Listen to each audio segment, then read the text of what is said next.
That is how we begin tonight at 5. Good evening and thanks for being with us. I'm Jennifer Bellamy. And I'm Cheryl Preheim. Tonight, officials at Fort Stewart reveal the suspect is 28-year-old Army Sergeant Quornelius Radford. That shooting happened shortly before 11 this morning at Fort Stewart Hunter Army Airfield. It's about an hour west of Savannah.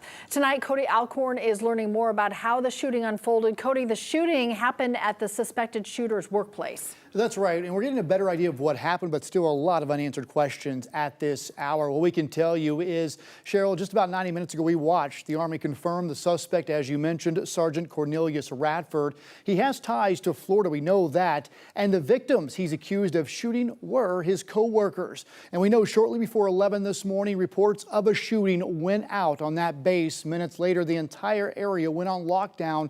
Nearby schools were also placed on lockdown. In that short time, 5 soldiers were shot, and it was fellow soldiers who took this suspect down, helping in the arrest. Sergeant Radford was arrested just after 11:30. Now, of the 5 soldiers shot, we know 3 of them remain at the Wynn Armory Medical Center there on base. The remaining 2 were taken to Memorial Hospital in Savannah, where they underwent surgery. The good news here at this hour, all 5 are expected to be okay. Right now, Sergeant Radford is being questioned. The Army says Radford used a personal handgun in the attack, which raises some serious concerns on how he managed to bring his own gun into the workplace. Now, this is video from inside the Army base after that shooting. You can see soldiers evacuating a building and leaving that area.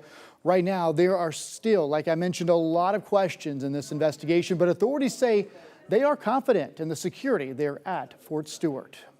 We've got a great partnership with local law enforcement. As you can see here at our gates, we have armed guards in protective equipment. This one's a bit difficult, and we're going to have to determine how he was able to get a handgun to his place of duty. We know the ATF and the FBI are on scene assisting military police. We did speak to a security expert as well about the next steps for the base and law enforcement. Unfortunately, it takes an incident like this, a tragic incident, where you go, okay, where do we screw up? Where do we go wrong? And how do we fix this? And moving forward, what changes do we need to make? What do we need to implement now?